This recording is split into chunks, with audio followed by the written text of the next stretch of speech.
Yang paling bisa memperkaya nomor satunya hanyalah iman, iman, dan iman saja. Semoga dengan niat begitu itu, apa yang menjadi kekurangan kita dalam itibak Kanjeng Nabi itu lalu dimaghfirah oleh Allah Subhanahu wa taala.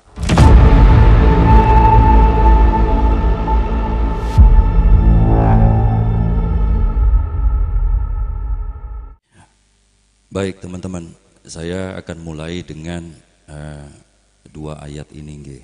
Yang pertama, wa idza qara'tal qur'ana ja'alna bainaka wa bainal ladzina la yu'minuna bil akhirati hijaban mastura. Ketika engkau membaca Al-Qur'an, maka kami menjadikan antara dirimu dengan orang-orang yang tidak beriman kepada hari akhir itu dinding pemisah, pembatas. Oke, ini satu. Yang kedua, kita simpan dulu. Yang kedua, ada ayat begini. Huwal awwalu wal akhiru wad dahiru wal batin wa huwa bikulli syai'in alim. Allah Subhanahu wa taala itu adalah Tuhan yang ngawali dan ngakhiri, yang juga bersifat zahir dan batin. Pertama, tanpa keraguan lagi kita mengimani kebenaran Al-Quran, termasuk bahwa Al-Quran itu adalah kalam Allah. Sehingga dengan demikian maka seyogyanya di antara kita ini tidak lagi perlu ada perdebatan apakah Al-Quran itu qadim atau jadid. Karena pasti segala yang kalam Allah itu sepadan dengan huwal awwalu wal akhiru wad dahir wal batin. Begitu nggih. Apa yang dimaksud dengan ad-dahir dan batin pada konteks Al-Qur'an itu, ada mufassir yang menerjemahkannya begini, bahwa kandungan makna, maksud dan tujuan Al-Qur'an itu bersifat, ada yang bersifat lahir dan ada yang bersifat batin. Pada ayat bahwa Allah akan membuat dinding pemisah antara orang yang membaca Al-Quran dengan orang yang tidak iman kepada hari akhir, dalam kurung tidak membaca Al-Quran, itu bisa kita maknai bahwa sifat lahiriahnya itu tentunya bukan kok lalu karena sebutlah misal panjenengan rajin ngaji Al-Quran lalu jenengan tidak berkawan dengan orang yang belum ngaji Al-Quran. Kiranya bukan begitu. Tetapi secara batiniah dapat kita pahami bahwa bagi orang yang membaca Al-Quran, dalam kurung tentu mengimani karena beriman kepada Al-Quran, dan kemudian juga sebagian diantaranya ada yang dipahami, lalu kemudian sebagiannya lagi juga ada yang diamalkan. Kiranya pada orang seperti ini tiada lagi pertanyaan-pertanyaan yang bersifat kritik ataupun keraguan terhadap otentisitas dan otoritas Al-Quran secara keseluruhan. Maka ketika Al-Quran mengatakan aqimis sholah, ya sholat aja. Ketika Al-Quran mengatakan berpuasalah, ya berpuasalah. Ketika Al-Quran mengatakan tundukkanlah pandanganmu, ya tundukkan saja. Begitu. Dan semuanya, keseluruhan hal-hal seperti ini yang lalu melandasi cara kita hidup, cara kita berperilaku, cara kita mencari rizki, cara kita bergaul dengan orang-orang lain, siapapun orang itu lalu menyinari hati kita, menyinari pikiran kita untuk semata sami'na wa ata'na kepada Al-Quran. Bahkan termasuk kepada ayat-ayat tertentu yang kita belum memahaminya, kita belum menemukan keterangan yang memuaskan logika kita, akal kita terhadap ayat tersebut. Rasa iman yang berwujud sami'na wa ata'na kepada Al-Quran ini mendahului seluruh pertanyaan kritis terhadap makna yang dikandung oleh Al-Quran. Ini mengapa di Al-Quran itu di awal surat Al-Baqarah dikatakan dzalikal kitabu la raiba fihi hudal lil muttaqin. Al-Quran ini memberi petunjuk, pedoman hidup kepada orang-orang yang bertakwa. Adapun orang yang belum bertakwa atau takwanya kurang atau bahkan tidak bertakwa, maka dari merekalah kemudian muncul pertanyaan-pertanyaan tajam, bahkan pertanyaan-pertanyaan yang menyangsikan terhadap apa yang dikandung dimaksud oleh Al-Quran. Jadi sekali lagi sampai di sini, monggo ini pengingat buat diri saya sendiri khususnya dan mungkin juga panjenengan, mari kedepankan iman kepada Al-Quran. Pertanyaan berikutnya, karena kalau kita mengedepankan iman, maka yang ada itu hanya sami'na wa ta'na, ittiba kepada Al-Quran. Soal belakangan dihadirkan pemahaman, pengertian terhadap maksud ayat-ayat itu merupakan karunia lain dari Allah Subhanahu wa Ta'ala. Semoga kita lalu menjadi semakin kokoh dalam melaksanakan keterangan-keterangan ayat tersebut. Saya ingin menukil dua hal saja dari Al-Quran yang tentunya samudranya itu amat sangat tak terbatas. Yang pertama, suatu hari Gus Mus itu ditanya sama orang, "Mbah, tolong saya kasih amalan yang ringan tapi mantap." Gus Mus itu menjawab dua, istighfar dan sholawat. Saya menemukan keterangannya di dalam Al-Quran bahwa keterangan Gus Mus ini adalah keterangan yang sangat kokoh tentang istighfar. Misalnya Al-Quran mengatakan, wa qul tastaghfiru rabbakum innahu kana ghaffara yursilis sama alaikum midrara wa yumditkum bi amwali wa banin wa yaj'al lakum jannatin wa yaj'al lakum anhara. Katakanlah istighfarlah kepada Allah. Sesungguhnya Allah itu Maha Pengampun. Allah akan menurunkan hujan yang deras kepadamu, melimpahkan rizkimu dan anak-anakmu. Allah akan mengaruniakan surga kepadamu dan juga sungai-sungai. Sebagian mufasir ada yang menerjemahkan begini, mengapa di situ itu apresiasi Allah kepada orang yang cinta istighfar, senang istighfar itu kok sampai pakai diksi atau kosakata jannatin, udah gitu anhara lagi. Sudah surga kok masih sungai-sungai. Ada mufasir yang menerangkan bahwa yang dimaksud dengan anhara itu, sungai-sungai itu adalah solusi-solusi, jalan keluar yang diberikan Allah kepada seorang yang mukmin, ahli istighfar itu dalam kehidupannya ini. Itulah yang dimaksud dengan sungai-sungai itu.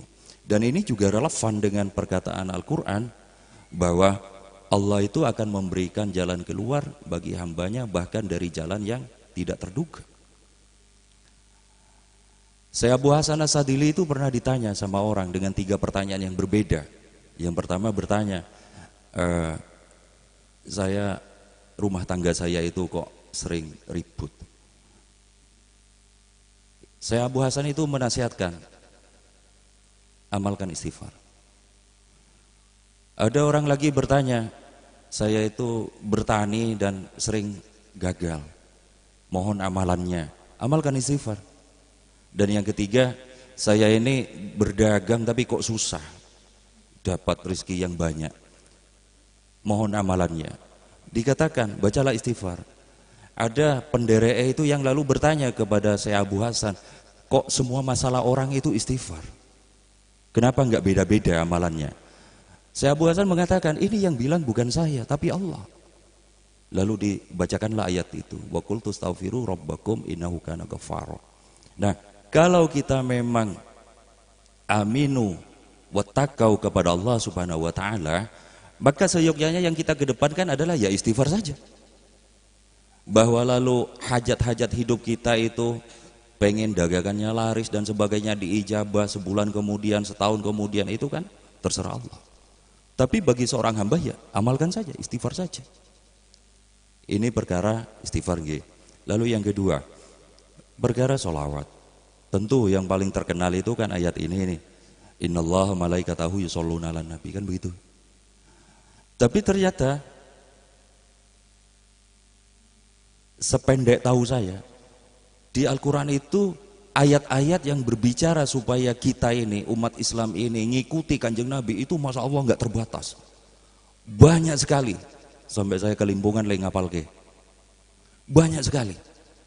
baik itu yang langsung soreh bisa dipahami dari teksnya ataupun yang baru bisa dipahami dari keterangan para mufassir. Wa may yuti'ir rasula faqad ata Allah. Siapa yang ikut Kanjeng Nabi maka berarti dia telah patuh sama Allah. Atau yang lebih terkenal ini, in kuntum tuhibbunallaha fattabi'uni yuhibbukumullah. Itu. Nah, ayat-ayat yang menyeru kita supaya kita patuh sami'na wa ata'na kepada Kanjeng Nabi sallallahu alaihi wasallam itu seyogyanya ya cuman kita sikapi dengan nggih sami'na wa ata'na begitu saja. Kan mestinya begitu sikap seorang mukmin. Jangan lalu atas nama ilmu, atas nama kajian kritis, lalu ittiba kepada Kanjeng Nabi ini dipertanyakan sedemikian rupa yang ujungnya nauzubillah hanya berlabuh kepada dhannun, prasangka. Yang prasangka ini oleh Allah Subhanahu wa taala juga dicegah supaya jangan terus-terusan diikuti karena tidak mendorong apapun kepada sesuatu yang hak. Begitupun yang sebaliknya, orang yang menyelisihi Kanjeng Nabi SAW itu di Al-Quran juga begitu banyak kecaman-kecaman terhadap orang-orang begitu.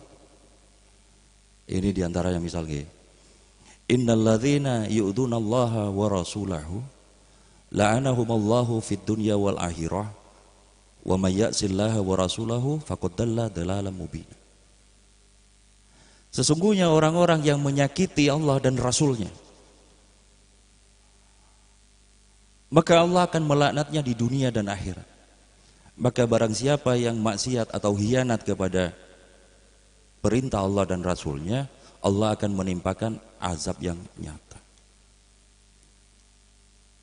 Wa may ya'sillaha wa rasulahu faqad dalla dalalan mubina. Begitu ya. Ada lagi ayat yang cukup keras ini. Bunyinya itu, redaksinya memang keras. Fal yahdharil ladzina yukhalifuna an amrih. Hendaklah berhati-hati orang-orang yang menyelisihi Kanjeng Nabi dalam perkara apapun. Antusibahum fitnatun, mereka akan ditimpa oleh bencana. Au yusibahum adzabun alim, mereka akan ditimpakan azab yang pedih. Begitu. Maka teman-teman, nun sewu, saya sering menyampaikan begini. Kita ini hakul yakin, iman, niat pengen ittiba Kanjeng Nabi. Ngoten nggih?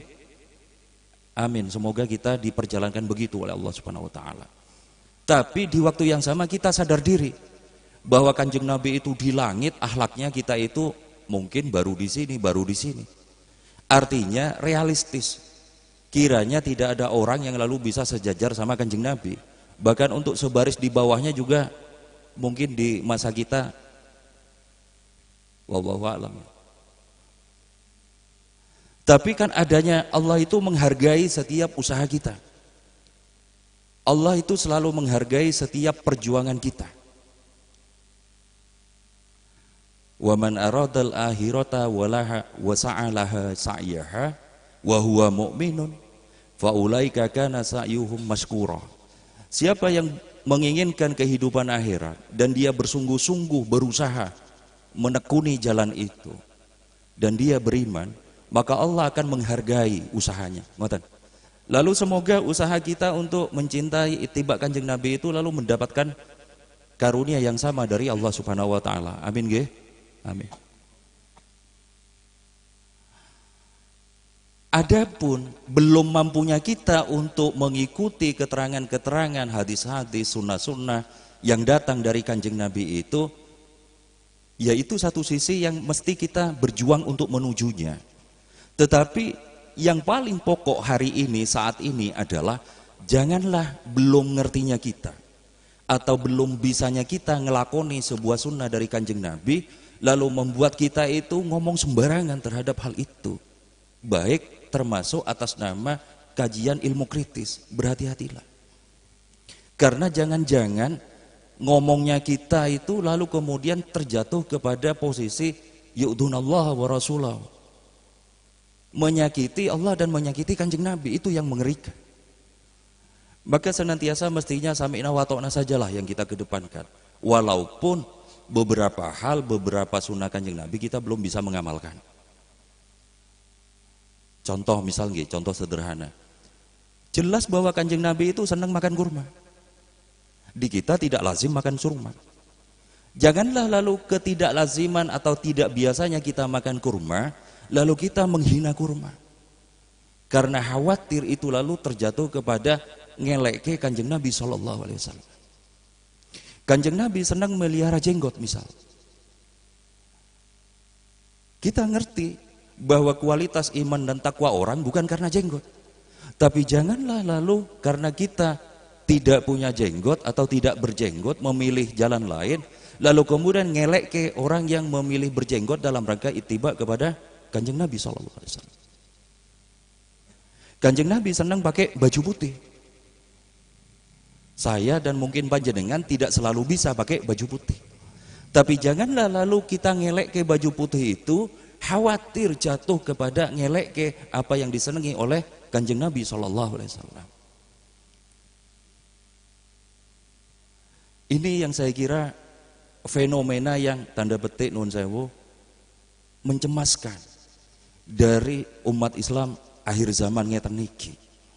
Senantiasa cenderung mengedepankan ilmunya, kajiannya, kritisinya, yang itu dalam kurung sesungguhnya tidak jauh dari dhannun, prasangka.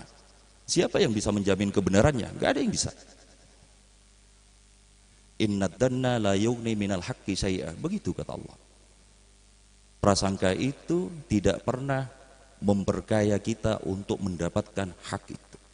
Yang paling bisa memperkaya nomor satunya hanyalah iman, iman dan iman saja. Semoga dengan niat begitu itu, apa yang menjadi kekurangan kita dalam ittiba kanjeng Nabi itu lalu dimaghfirah oleh Allah Subhanahu wa taala. Lalu setiap usaha kita untuk ittiba kanjeng Nabi, sami'na wa ta'na kepada kanjeng Nabi, ngelakoni apa yang bisa kita cinta, kita lakukan dalam rangka mencintai kanjeng Nabi, itu lalu dikaruniai oleh Allah sebagai amalan soleh.